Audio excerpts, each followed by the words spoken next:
Hello students, welcome to our YouTube channel Gurukul Anjegari. तो बच्चों, आज का ये हमारा जो टॉपिक है वो है द स्फेयर। ये बीएससी फर्स्ट ईयर मैथ्स का एक बहुत ही इंपॉर्टेंट चैप्टर है द स्फेयर, यानी कि इसको हम हिंदी में गोला बोलते हैं। ठीक है। और अगर हम बात करें इस बुक की, तो इस बुक में हमने इसके पहले द स्ट्रेट लाइन वाला चैप्टर कंप्लीट किया था। तो अगर आपने अभी तक वीडियोज नहीं देखे हैं, अगर आप देखना चाहते हैं तो नीचे डिस्क्रिप्शन में आपको सारे वीडियोज के प्लेलिस्ट का लिंक आपको डिस्क्रिप्शन में मिलेगा, आप वहां से जाकर सारे वीडियोज देख सकते हैं। तो आज का ये जो टॉपिक है स्फेयर, इसका आपको 2 लेक्चर मिलेगा, जिसमें पहले लेक्चर में आपको ये सारे टॉपिक्स देखने को मिलेंगे, जैसा कि definition of sphere, general equation of sphere, centre and radius of sphere, how to find equation of sphere, इसके अलावा टेंजेंट, लेंथ ऑफ टेंजेंट। तो ये सारे टॉपिक्स आपको इस लेक्चर में मिलने वाले हैं। बाकी जो बचे हुए लेक्चर होंगे वो आपको नेक्स्ट लेक्चर में मिल जाएगा। हालांकि जब भी लेक्चर बनेगा मैं उसका लिंक आपको डिस्क्रिप्शन में डाल दूंगा, आप डिस्क्रिप्शन जाकर चेक कर सकते हैं। ठीक है। तो चलिए आज के इस लेक्चर को शुरू करते हैं। तो पहले तो हम ये बात करते हैं कि किसी स्फेयर की डेफिनेशन क्या होती है।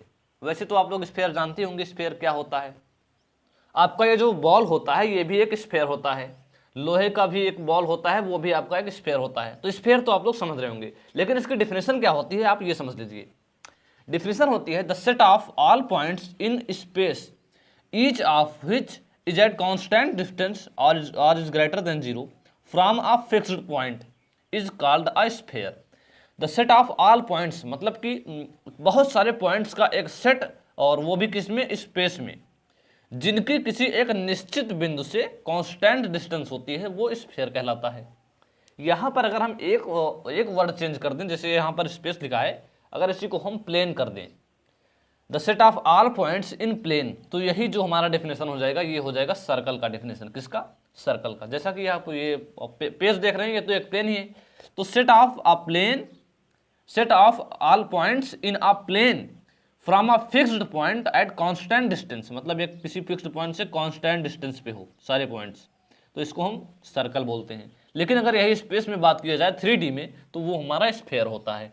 ठीक है। स्फेयर समझ में आया, डेफिनेशन समझ में आई। तो अब हम बात करते हैं कि स्फेयर की जनरल इक्वेशन क्या होती है। तो जो किसी प्लेन की किसी स्फेयर की जनरल इक्वेशन होती है वो एक्स वाई एंड जेड के टर्म्स में होगी, चूंकि ये 3D में आता है। किसमें होगी? एक्स वाई एंड जेड के टर्म्स में होगी। तो स्फेयर की जो जनरल इक्वेशन होती है वो होती है x square plus Y square plus Z square plus 2ux plus 2vy plus 2wz plus d is equal to 0। ये होती है किसी स्फेयर की जनरल इक्वेशन। ठीक है।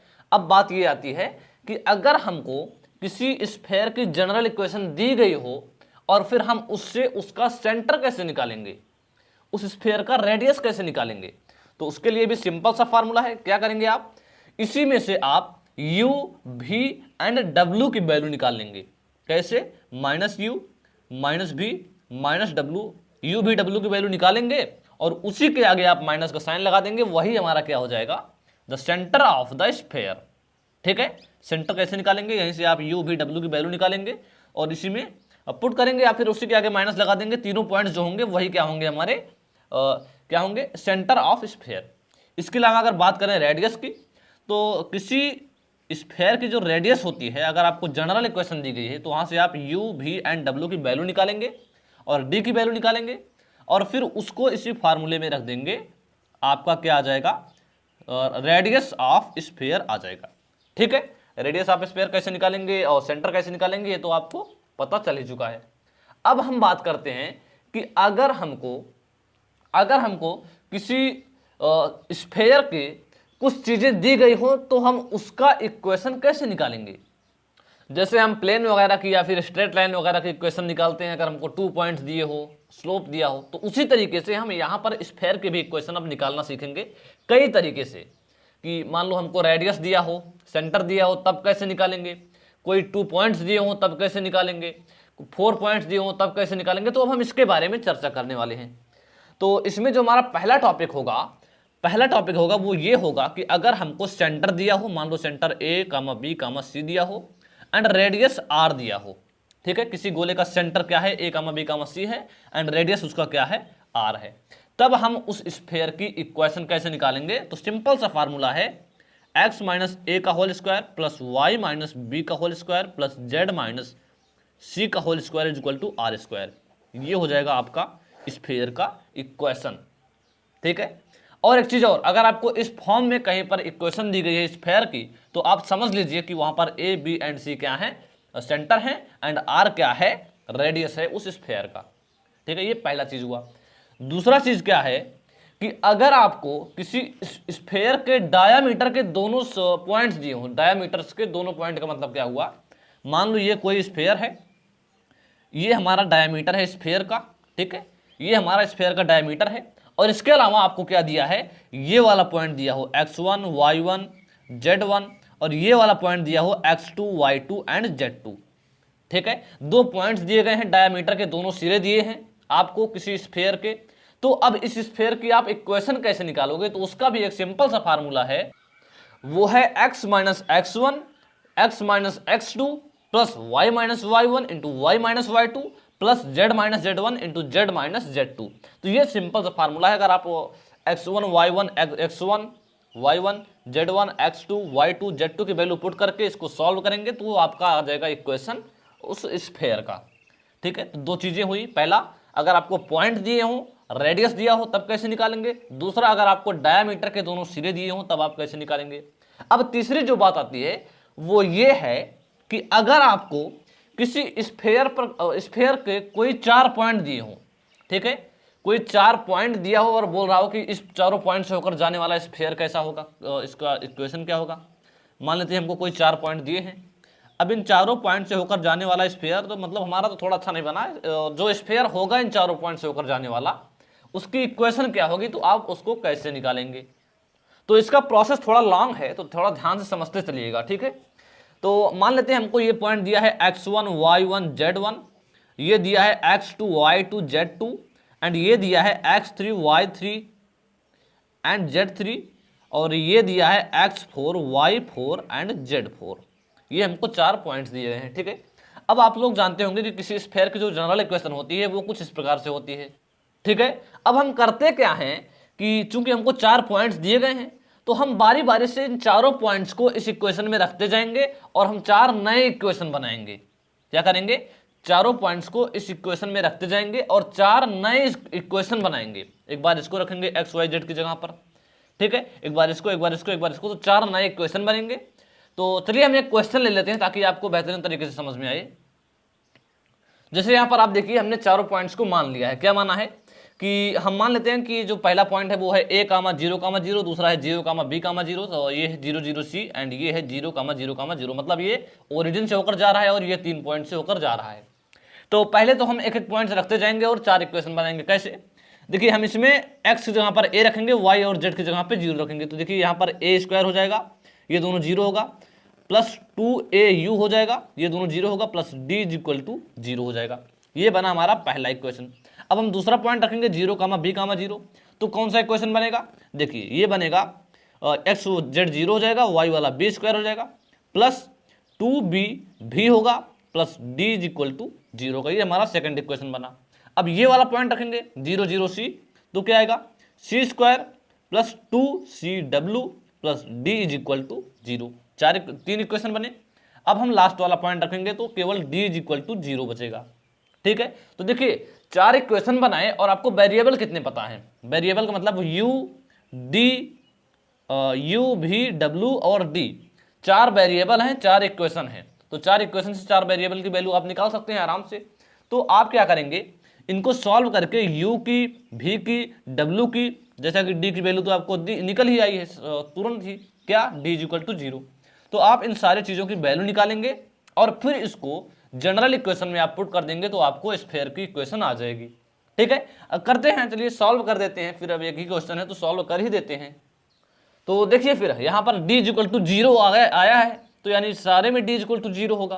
तो ये हमारा पहला इक्वेशन क्या बन जाएगा, a square minus 2au is equal to 0। अब हम यहाँ से a की वैल्यू भी निकाल सकते हैं, माइनस नहीं भाई प्लस है ये। अब हम a स्क्वायर इसको इधर भेज देते हैं तो क्या हो जाएगा, a square is equal to minus 2au। एक a से एक a कैंसिल हो गया, यानी अगर u की वैल्यू हम निकालें तो u इज इक्वल टू आ जाएगा हमारा a अपान माइनस 2, यानी माइनस a अपान 2 कर देते हैं, सिंपल सा।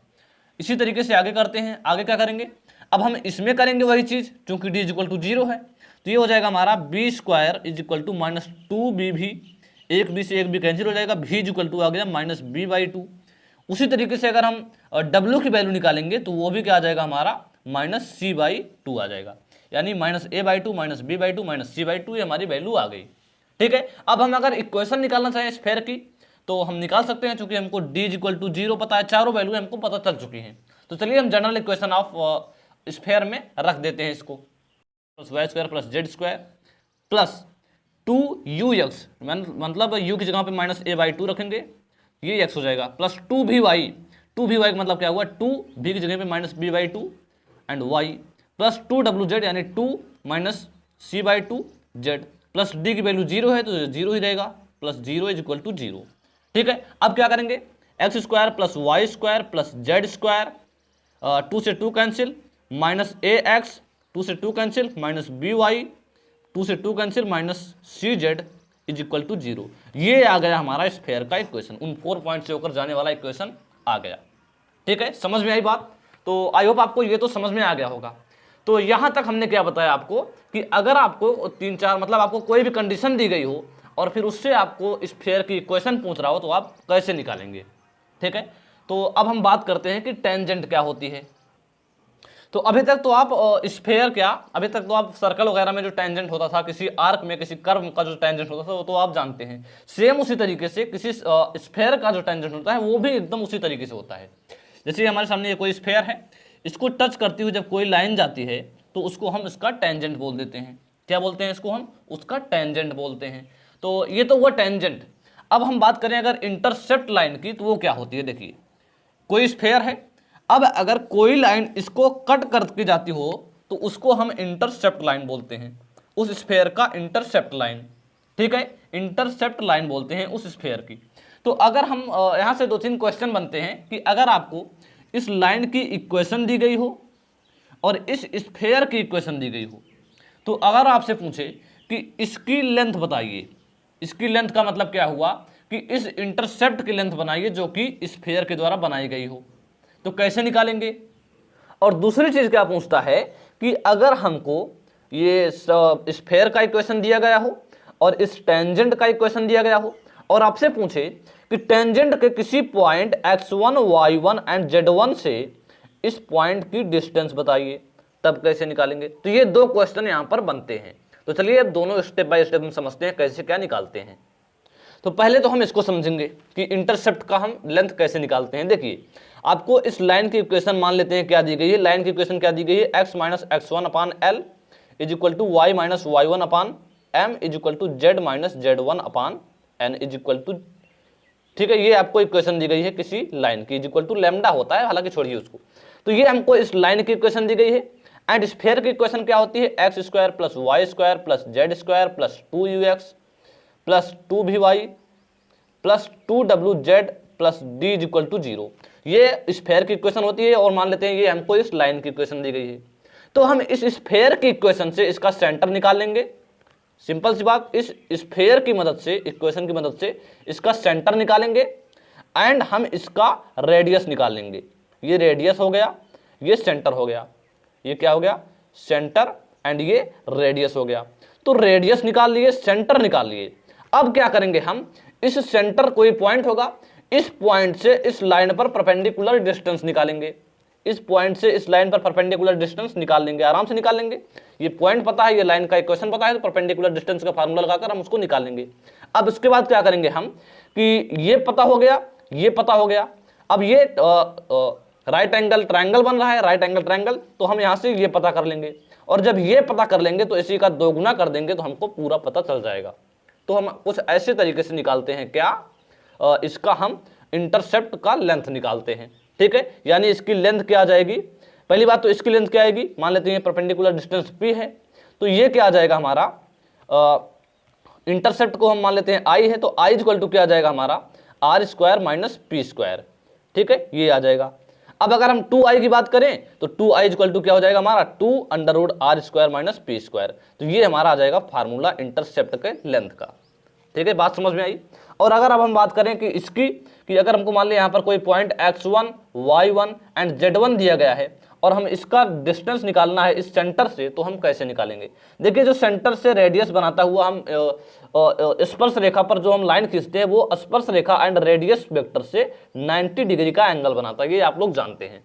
और ये क्या है? हमारा रेडियस है। तो पहली चीज तो आप इससे जो है इस इक्वेशन से रेडियस एंड सेंटर तो निकाल सकते हैं, रेडियस एंड सेंटर इससे निकाल लेंगे। देखिए हमको यहां पर सेंटर का कोऑर्डिनेट पता है, इस पॉइंट का कोऑर्डिनेट पता है, तो दोनों के कोऑर्डिनेट पता है, तो हम दोनों के बीच की लेंथ निकाल सकते हैं, यानी ये वाली लेंथ आराम से निकाल सकते हैं। अब बात आई टेंजेंट की लेंथ कैसे निकालेंगे? देखिए रेडियस का लेंथ पता है, ये वाला लेंथ पता है, तो ये वाला हम आराम से निकाल सकते हैं। किससे? पाइथागोरस प्रमेय से। कैसे? मान लेते हैं ये P है, ये L है, तो PL स्क्वायर इक्वल टू क्या हो जाएगा हमारा? PL स्क्वायर इक्वल टू हो जाएगा R स्क्वायर धन ये मान लेते हैं O है, OL का स्क्वायर। तो यहाँ से हम कुछ टेंजेंट की लेंथ निकाल सकते हैं। तो आई होप आपको ये सारी चीज़ें समझ में आ गई होंगी। ठीक है, तो आज के लिए बस इतना ही। अब मिलते हैं नेक्स्ट क्लास में, और जो बचे हुए टॉपिक्स हैं उसको नेक्स्ट लेक्चर में क्लियर करेंगे। तब तक के लिए जय हिंद, वंदे मातरम।